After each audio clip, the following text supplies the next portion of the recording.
Hi guys, welcome to Tech Team channel. Hope you are doing well. In this video I'll be showing you how you can delete or remove cache in iPhone. So let's go to settings first, then scroll down and find Safari, this one. Okay, then scroll down and you will find clear history and website data. Click on this, and if you now click on this clear history and data, your all history will be deleted.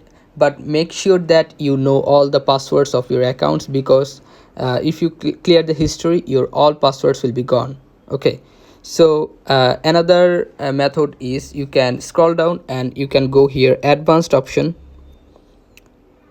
go website data, the first one. Then you will find different type of websites what you have visited, and with ID and password. So if you want to delete the cache of individual website, click on edit on top right corner. Then you can remove by clicking minus sign. But if you want to delete all sites together, all sites cache together, then just click on remove and click remove now. If you click on remove now, your all data, website data, including passwords, will be deleted.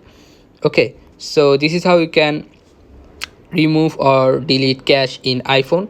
So guys, if you find this video helpful, then please give a thumbs up and don't forget to subscribe the channel. Thank you so much for watching the video.